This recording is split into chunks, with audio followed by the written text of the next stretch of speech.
오늘 말씀 한번 같이 나눠볼까요? 우리가 로마서 말씀 한번 보도록 하겠습니다. 4장 말씀인데요.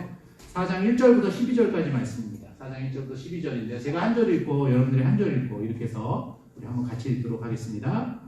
그러면 우리 조상 아브라함에 대해서는 어떤 결론을 내릴 수 있습니까? 만일 아브라함이 힘으로 의롭다는 인정을 받았다면 자랑할 것이 있었을 것입니다. 그러나 사실 그에게는 하나님 앞에서 자랑할 것이 아무것도 없었습니다. 성경에는 아브라함이 하나님을 믿었으므로 하나님은 이 믿음 때문에 그를 의롭게 여기셨다라고 기록되어 있습니다. 이에서 받는 삭은 정당한 대가이지만 선물로 벗어나지 않습니다. 그러나 아무 공로가 없어도 경건치 않은 사람을 의롭다고 하시는 하나님을 믿는 사람에게는 그의 믿음이 의로운 것으로 인정을 받습니다. 이처럼 공로가 없어도 하나님이 의롭다고 인정해 주는 사람의 행복에 대해서 다윗은 이렇게 말하고 있습니다. 잘못을 용서받고 하나님이 죄를 덮어주신 사람은 행복하다. 주께서 그 죄를 인정하지 않는 사람도 행복하다. 그렇다면 이런 행복은 할례를 받은 사람만이 누릴 수 있는 것입니까? 아니면 할례를 받지 못한 사람도 누릴 수 있는 것입니까? 우리는 아브라함이 믿음으로 의롭다는 인정을 받았다고 말했습니다. 그러면 언제 아브라함의 믿음이 인정을 받았습니까? 할례를 받은 후입니까? 받기 전입니까? 그것은 할례를 받은 후가 아니라 받기 전이었습니다. 아브라함은 할례를 받기 전에 이미 믿음으로 의롭다는 인정을 받은 표로서 후에 할례를 받았습니다.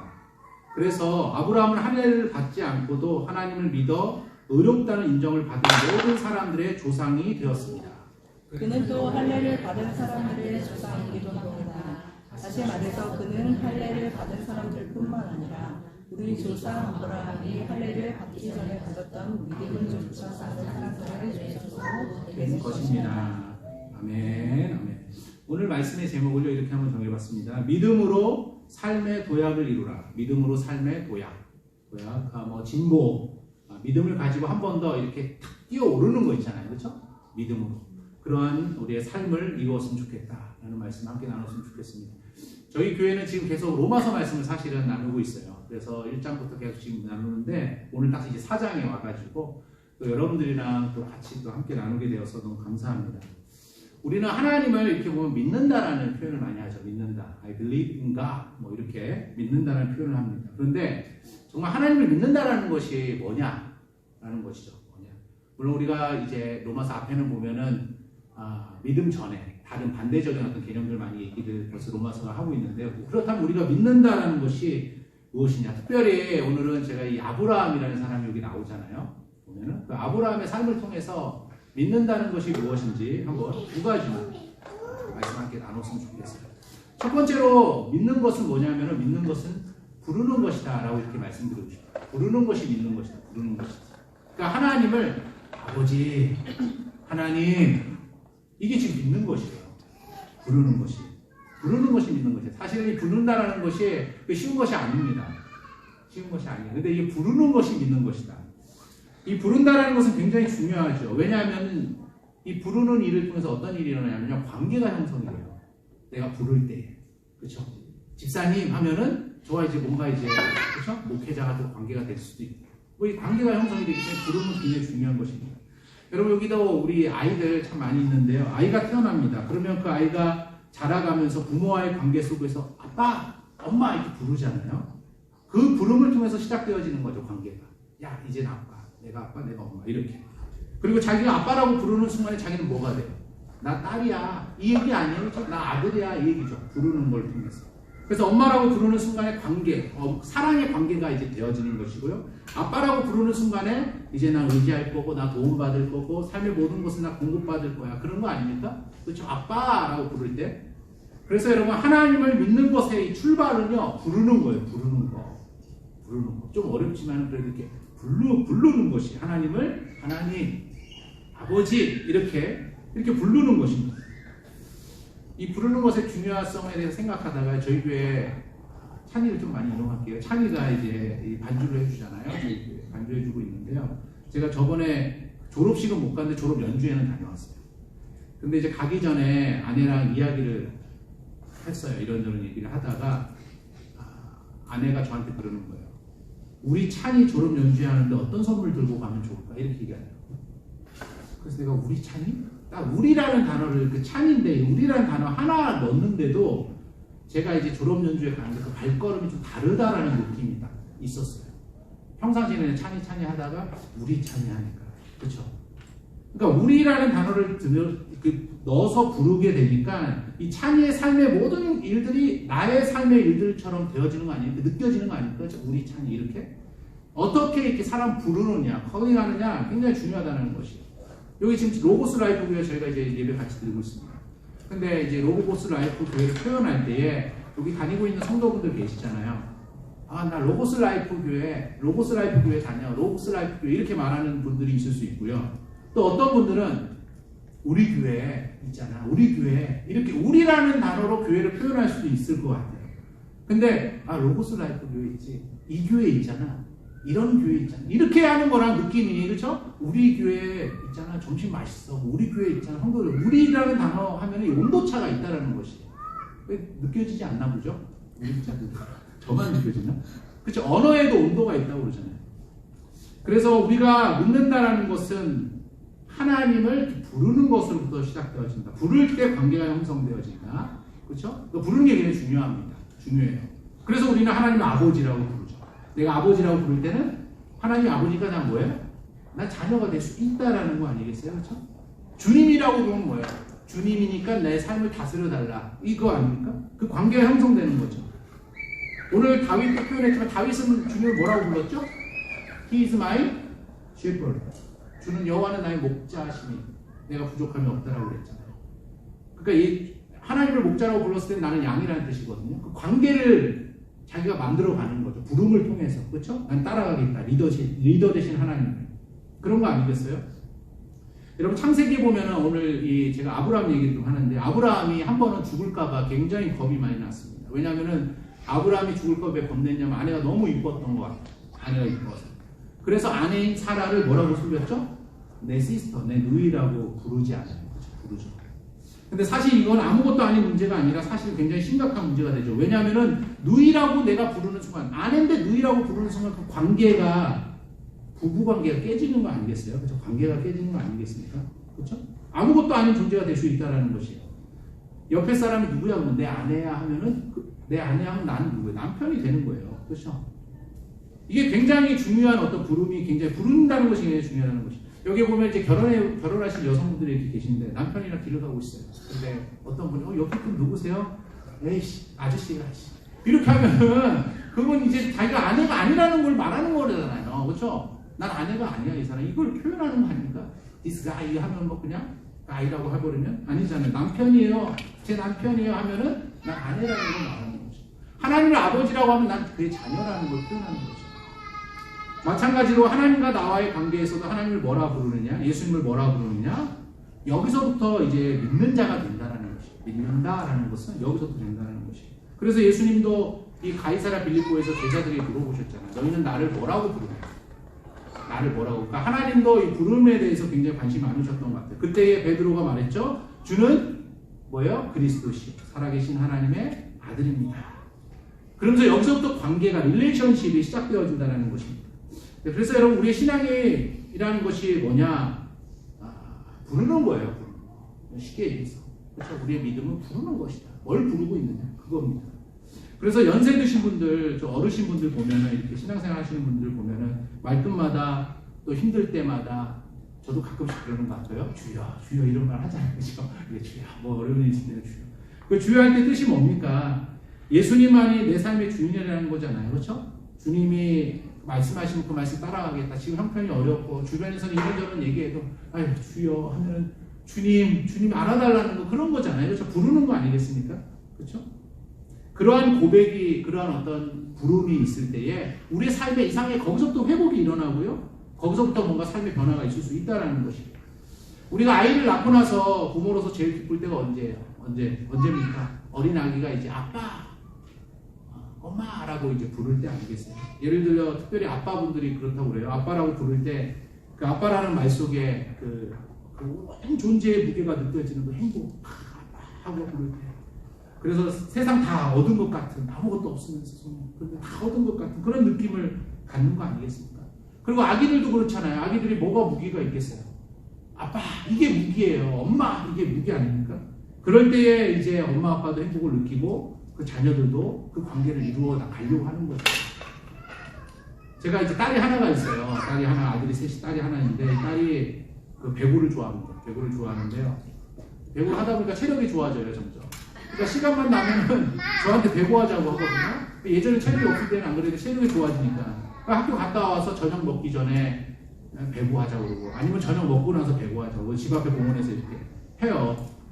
그런데 지난주는 제가 어느 날 하루에 오전부터 뭐 이런저런 일 하니까 피곤해요. 쉬고 싶어요. 그런데 조금 쉬려고 하는데 또 저한테 찾아와서 배구하자고 나오라고 막 이러는 거예요. 그래서 내가 너무 피곤하니까 야 오늘 너무 피곤하다 아빠가 좀 쉬고 싶다. 너 혼자 가서 하면 안 되니? 아니 동생이 있잖아. 동생 하나 있거든요. 동생이랑 같이 배구해 이렇게 얘기했어요.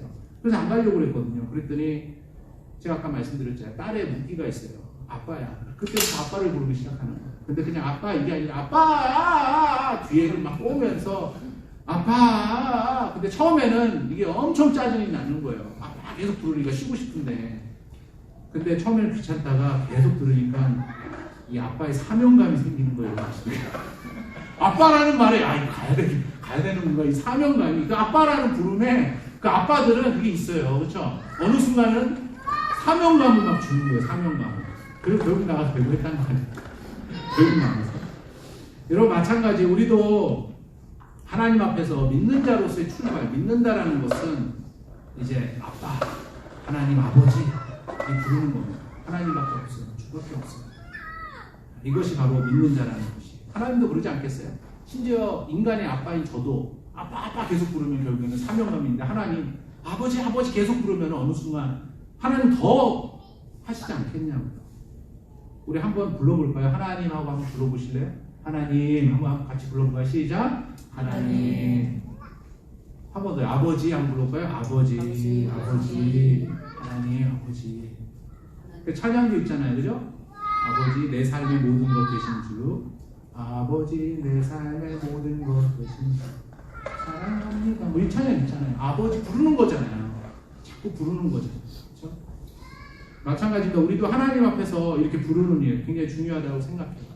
제가 오늘 아브라함을 예를 들었는데요. 아브라함이 하나님의 부르심을 입고 그 믿음이라는 것을 출발한 사람으로 기독교에서는 이 아브라함을 이야기하잖아요. 근데 그 아브라함이 창세기 12장 8절에 보니까요. 단을 쌓고 제단을 쌓고 처음에 했던 일이 여호와의 이름을 부르더니 이렇게 성경을 표현하고 있어요. 불렀다라는 거예요. 불렀다. 그것이 바로 아브라함의 믿음의 시작이었어요. 시작. 하나님, 여호와 하나님 이렇게 불렀다라는 것입니다. 여러분 창세기 12장이 이 믿음의 출발 아닙니까? 근데 믿음의 조상이라고 말하는 아브라함이 했던 일 하나님 불렀다. 그러니까 너희도 하나님 불러라. 하나님 불러라. 이게 시작이에요. 그의 이름을 불렀다. 그때부터 관계가 형성되고 그때부터 아브라함의 삶에도 변화가 일어나기 시작했다는 것이죠. 여러분 부르는 일을 통해 이 관계가 형성이 되고 뭐라고 부르느냐에 따라서 우리의 삶의 내용이 다 바뀔 수 있다는 것이에요. 하나님을 아버지라고 부르는 순간 내 삶의 내용이 다 바뀔 수 있다. 그 믿음의 주인공들이 저와 여러분 되셨으면 좋겠습니다. 그 신용복 씨가 쓴 담론이라는 책이 있어요. 신용복 씨가 쓴 담론. 여러분들 읽어보신 분들이 있을지 모르겠어요. 근데 그 책에 이런 내용이 있습니다.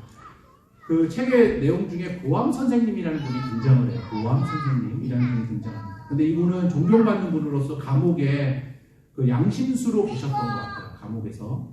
그런데 감옥에 보면은 이 죄수들, 프리즈너들이 부를 때 이름 안 부르잖아요. 죄수번호 몇 번, 1300 몇 번 나와! 뭐 100 몇 번 나와! 이러잖아요. 그렇죠? 이름이 없어요. 그 안에 들어가면. 그렇죠? 번호를 부릅니다.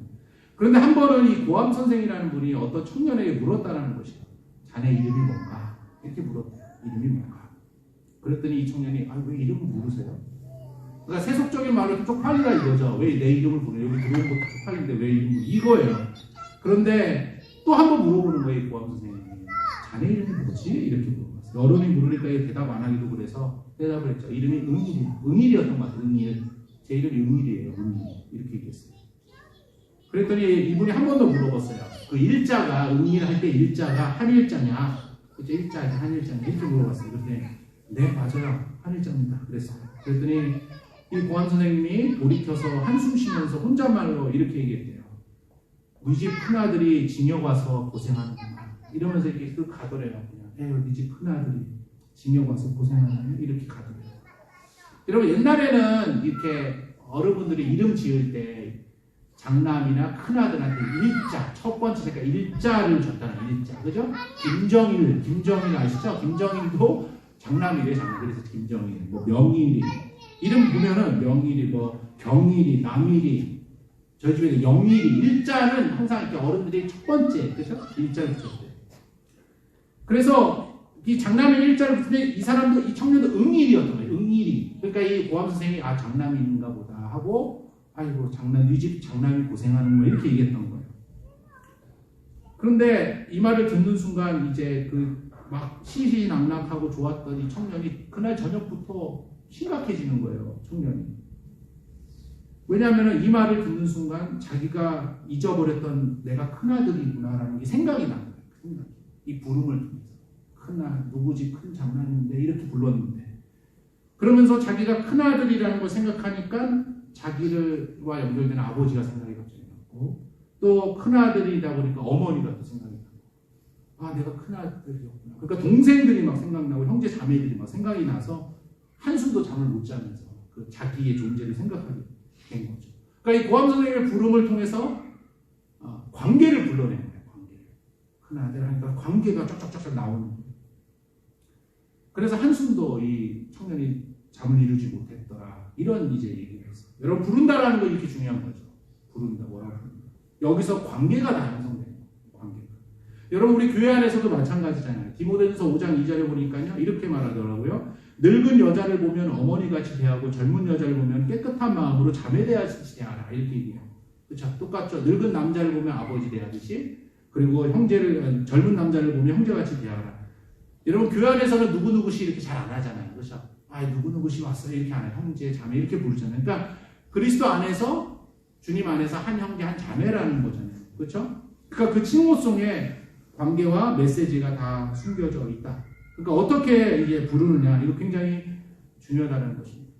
여러분 하나님도 마찬가지예요. 우리가 넘어지거나 우리가 깨져 있을 때 하나님께서 우리를 부르실 때 너는 내 아들이고 너는 내 딸이다. 그래서 이사야 43장 1절에 이렇게 말하죠. 두려워 말라 내가 너를 구속했고 내가 너를 지명하여 불렀나니 너는 내 것이다. 내 아들이다. 내 딸이다. 두려워하고 있는 이스라엘 백성들 이렇게 말해주신 거 아닙니까? 그렇게 불러주신 거잖아요. 하나님께서. 그렇죠? 그래서 우리가 그 이스라엘 백성들이 살아나게 되더라. 그렇죠? 부르는 거 굉장히 중요한 것입니다. 어떤 그 광고 카피를 보니까 이렇게 말하더라고요. 음악은 3번 태어난다고 해요. 음악은 3번. 한번 첫 번째는 언제 태어나죠? 베토벤이 작곡할 때 태어나고 두 번째는 음악이 언제 태어나요? 번스타인이 지휘했을 때 그 음악이 또 다시 태어나고 마지막 3번째 언제 태어나요? 당신이 그 음악을 들을 때 그 음악은 다시 태어나자. 들어준다라는 건 뭐죠? 들으면서 불러준다라는 거잖아요. 그 음악을 불러줄 때 그 음악이 다시 태어난다. 불러줄 때. 그렇죠? 부르는 게 음악 아닙니까? 노래 아닙니까? 부르는 것은 중요하죠. 여러분 우리의 믿음이 뭐예요?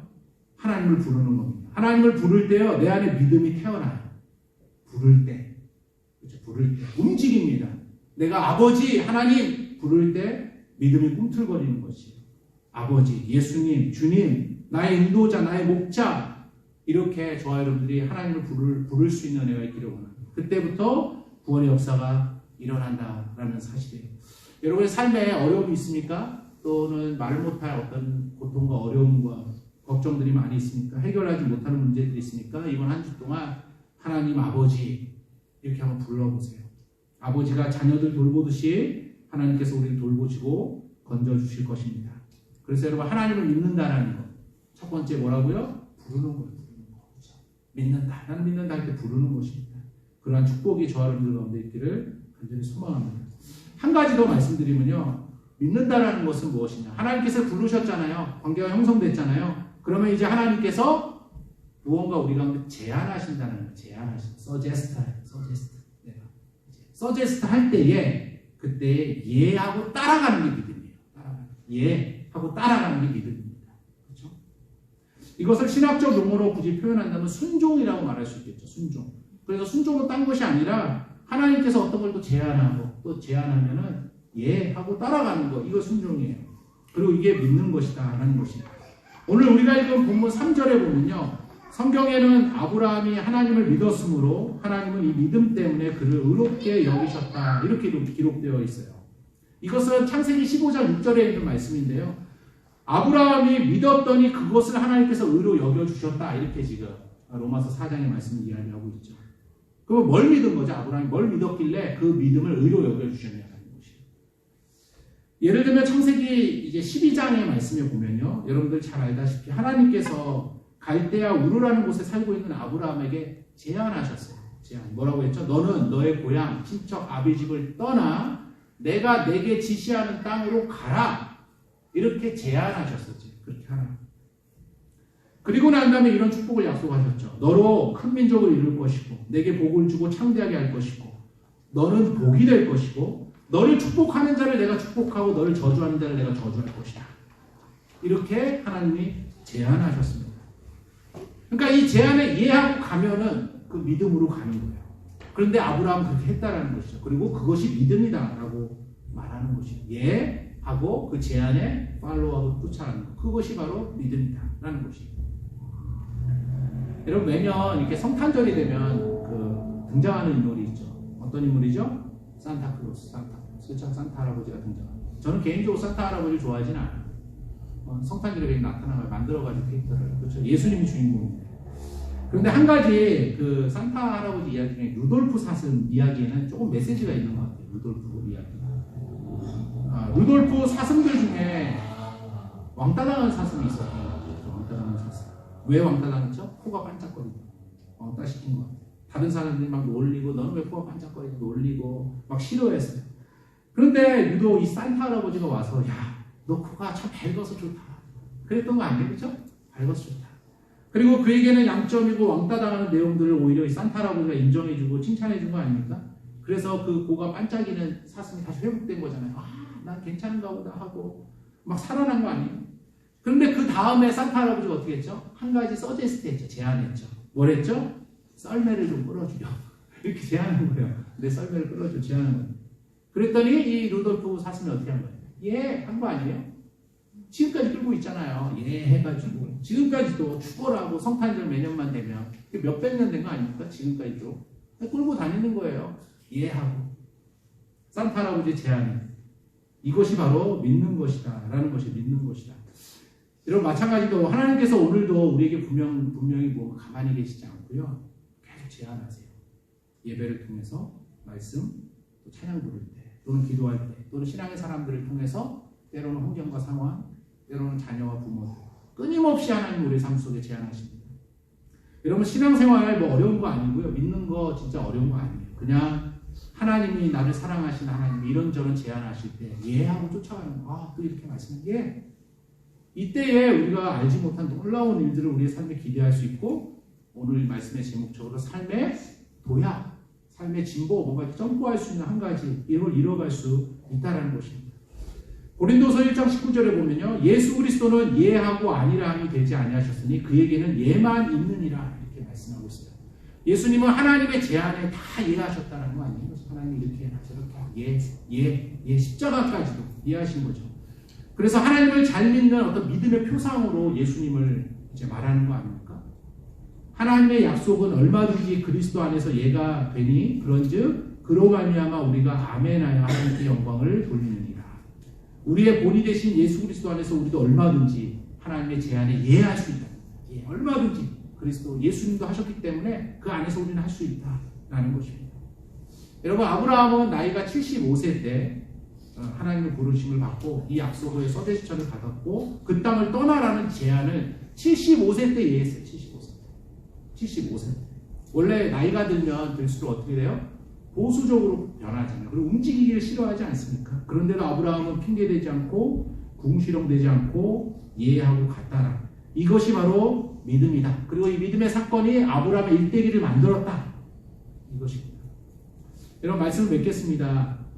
우리는 예했으면 좋겠어요. 그런데 사랑하면 예할 수 있는 것 같아요. 사랑하면. 여기 다 아시는지 모르겠어요. 예전 노래인데 사랑해 당신을 노래 아시죠? 사랑해 당신을 정말로 사랑해 당신이 내 곁을 떠나간 뒤에 얼마나 눈물을 흘려 내렸는지 모르나. 그 다음에 가시죠. 예. 사랑하면은 예.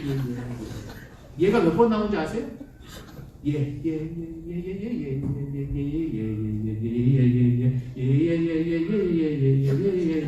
예. 43번.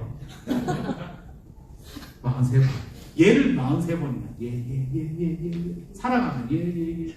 이거 사실은 이거 복음상으로 해도 전혀 무난한 것 같아요. 사랑해 당신을 사랑해 하나님 정말로 사랑해. 그 다음에 예. 하나님 예. 사랑하면 예 하는 거예요. 예. 이때부터 하나님의 일들이 벌어지고 그리고 이것이 믿음이다라는 것입니다. 그렇습니다. 믿음이 생기기 위해서는 하나님의 제한이 없이는 불가능하고요. 그래서 하나님의 제한에 예해야 믿음이 생기고 또 생기는 거예요. 저와 여러분은 이번 한 주도 하나님의 이름을 부르고 하나님의 제한에 예하는 일을 계속 해나가는 일을 통해서 내 안에 믿음을 자라게 하는 그 믿음의 주인공 다 되실 수 있기를 간절히 소망합니다.